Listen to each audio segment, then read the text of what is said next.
Denmark दुनिया के सबसे सुरक्षित देशों में से एक माना जाता है, लेकिन पिछले कुछ महीनों में यहाँ कुछ असाधारण घटनाएं घटी हैं। 24 जुलाई को कोपेनहेगन के केंद्रीय क्षेत्र में गोलीबारी हुई, जिसमें एक 16 साल के स्वीडिश लड़के को गिरफ्तार किया गया। इसके एक हफ्ते बाद एक और व्यक्ति को गोली मारी गई और फिर से आरोपी एक स्वीडिश टीनेजर था। ये बच्चे अक्सर टेलीग्राम पर ऐसे संदेशों के माध्यम से भर्ती किए जाते हैं जो उन्हें डेनमार्क में एक काम के लिए $48,000 की ऑफर करते हैं। अगले ही दिन कोपेनहेगन में एक विस्फोट हुआ और उसके बाद दोहरी गोलीबारी की घटना सामने आई।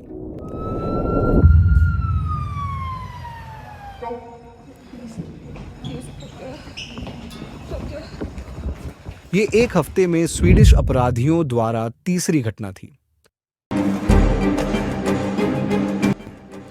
पुलिस ने सुरक्षा जोन बनाए जहां वे बिना किसी ठोस कारण के लोगों को रोककर तलाशी ले सकते थे। कोपेनहेगन स्वीडन से बस एक पुल की दूरी पर है, जहां पर गैंग से जुड़े अपराध तेजी से बढ़ रहे हैं। इसका कारण माइग्रेंट्स का पुअर इंटीग्रेशन बताया जा रहा है। इस स्थिति ने 2022 में स्वीडन में 1930 के दशक के बाद पहली बार एक राइट विंग गवर्नमेंट को सत्ता में लाने में मदद की।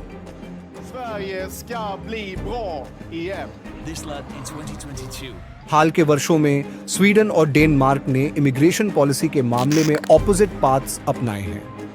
डेनमार्क ने बहुत स्ट्रिक्टनेस दिखाई और मिनिमम रिक्वायरमेंट्स पूरी की, जबकि स्वीडन ने यूरोप में सबसे लिबरल असाइलम पॉलिसीज अपनाई। लेकिन अब स्वीडन की नई right wing government U turn ले रही है और डेनमार्क से प्रेरणा ले रही है। वेलफेयर स्टेट वर्ल्ड फेमस है। स्वीडन की जीवन की क्वालिटी, पब्लिक हेल्थ और एजुकेशनल एग्जिबिट्स दुनिया में बेस्ट हैं। यहाँ इक्वालिटी रेट्स कंपैरेटिवली अधिक हैं और गरीबी दरें कम हैं, और वे लगातार दुनिया के सबसे खुशहाल लोगों में से माने जाते हैं। 2015 में माइग्रेंट क्राइसिस के चरम पर स्वीडिश लोगों ने एक्स्ट्रॉर्डिनरी काइंडनेस दिखाई और अपने देश के दरवाजे खोल दिए। इससे 2010 के मध्य में रिफ्यूजीज की संख्या में काफी इंक्रीज हुई, लेकिन यहीं से इश्यूज शुरू हुए। ये लोग गरीब इलाकों में बस गए जहां वर्षों में पैरेलल सोसाइटी विकसित हुए। पहले और दूसरे पीढ़ी के प्रवासी अब सरकारी कल्याण पर 9 गुना अधिक निर्भर हैं और उनमें से लगभग आधे अनएम्प्लॉयड हैं।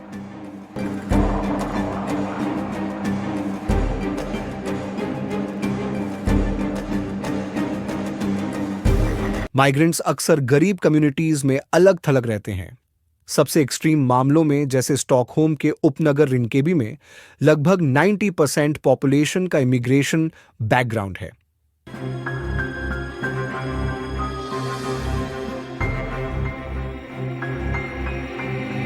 इससे सोशल एक्सक्लूजन हुआ और इसके बदले में गैंग का फॉर्मेशन हुआ।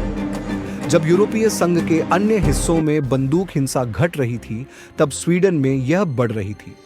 स्टॉकहोम में अब लंदन की तुलना में लगभग 30 गुना अधिक बंदूक हिंसा होती है, और स्वीडन के पास यूरोपीय संघ में प्रति व्यक्ति बंदूक अपराध में मृत्यु दर सबसे अधिक है। स्वीडन ने अपनी शरण नीतियों में बेहद उदारता दिखाई, लेकिन वे नए लोगों को एकीकृत करने में विफल रहे। डेनमार्क इसके विपरीत था और उन्होंने स्वीडन को एक चेतावनी के रूप में देखा। 2017 में रिंकेबी में पुलिस ने एक व्यक्ति को ड्रग्स की तस्करी के संदेह में गिरफ्तार किया, जिसके बाद 20 से 30 नकाबपोश लोग घटनास्थल के पास इकट्ठे हुए और पुलिस के साथ संघर्ष किया। दंगे 4 घंटे तक चले और कई कारों में आग लगा दी गई। यह घटना डेनमार्क में बड़ी खबर बनी और अगले साल उन्होंने तथाकथित गेटो कानून पास किए, जिसका उद्देश्य 2030 तक डेनमार्क को गेटो से मुक्त करना था। इन कानूनों की अंतर्राष्ट्रीय मीडिया में निंदा की गई, क्योंकि ये गैर पश्चिमी माइग्रेंट्स को टारगेटेड करते थे और उन्हें इंटीग्रेटेड होने के लिए मजबूर करते थे। अब बच्चों के लिए डे केयर में 25 घंटे प्रति सप्ताह भेजना मैंडेटरी हो गया, नहीं तो आपका कल्याण भुगतान खोने का रिस्क था, और इन गेटों में अपराध के लिए सजा ऑटो डबल हो गई थी। मौजूदा प्रधानमंत्री ने उस समय पदभार संभाला और इन रुझानों को जारी रखा।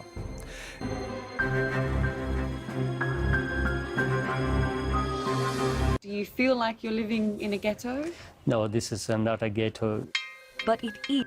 डेनमार्क यूरोप का पहला देश बना जिसने सीरियाई रेफ्यूजीज को डेपोर्टेशन करना शुरू किया, और उन्होंने डेनमार्क में कतर और सऊदी अरब से मस्जिदों को दान देने पर प्रतिबंध लगा दिया।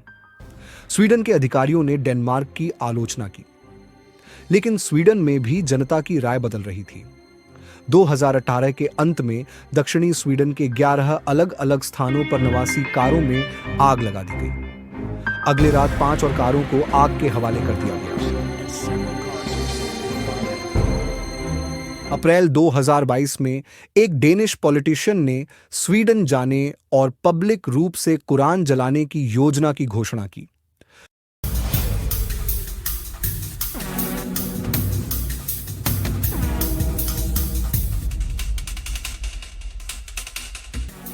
पूरे देश में दंगे भड़क उठे। इन घटनाओं ने मल्टीकल्चरलिज्म, एक्सप्रेशन की फ्रीडम और इमिग्रेशन नीतियों की चुनौतियों पर चर्चाओं को तेज कर दिया और एक बार मार्जिन पर खड़ी पार्टी को समर्थन जुटाने में मदद की।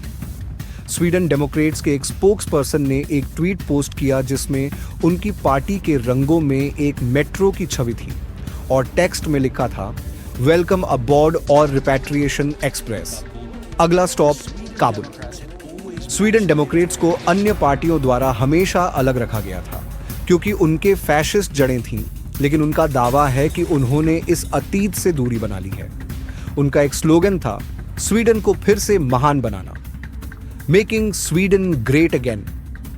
यह बयानबाजी काम कर गई और 2022 के चुनावों में उन्होंने रिमार्केबल 20% वोट प्राप्त किए। स्वीडन डेमोक्रेट्स अब एक राइट विंग कोalition में दूसरी सबसे बड़ी पार्टी बन गई थी और उन्होंने कड़े कदम उठाने की योजना की घोषणा की। उन्होंने लाभों में कटौती और निर्वासन की प्रक्रिया को स्ट्रीमलाइन करने की घोषणा की। उनका लक्ष्य था स्वीडन को रेफ्यूजीज के लिए एक अट्रैक्टिव डेस्टिनेशन बनाना और डेनमार्क के नक्शे दम पर चलना। उनके कुछ प्रपोजल्स और भी डिफिकल्ट थे। प्रस्तावित स्निच कानून पब्लिक क्षेत्र के वर्कर्स जैसे डॉक्टरों और टीचर्स को किसी भी इल्लीगल पर्सन के संपर्क की रिपोर्ट करने के लिए मजबूर करेगा, जो उनके निर्वासन का कारण बन सकता है। स्वीडन ने अपने गेटो कानूनों की भी जांच शुरू की। वे गेटो में नॉन नॉर्डिक सिटीजन्स पर 50% की लिमिट लगाना चाहते थे। लेकिन क्या यह इंटीग्रेशन है या डिस्क्रिमिनेशन, या दोनों? और वे उन माइग्रेंट्स के लिए फाइनेंशियल रिवॉर्ड्स दे रहे हैं जो देश छोड़ना चाहते हैं। क्रिटिक्स का कहना है कि ये पॉलिसीज पूरी तरह से समस्या का मूल कारण नहीं समझ पा रही हैं और असली कारण गरीबी, रेसिज्म और सामाजिक बहिष्करण है, और इससे यह स्थिति और बदतर हो सकती है। ये वीडियो आपको अच्छा लगा तो लाइक और सब्सक्राइब करना ना भूले। मिलते हैं अगले वीडियो में। नमस्कार।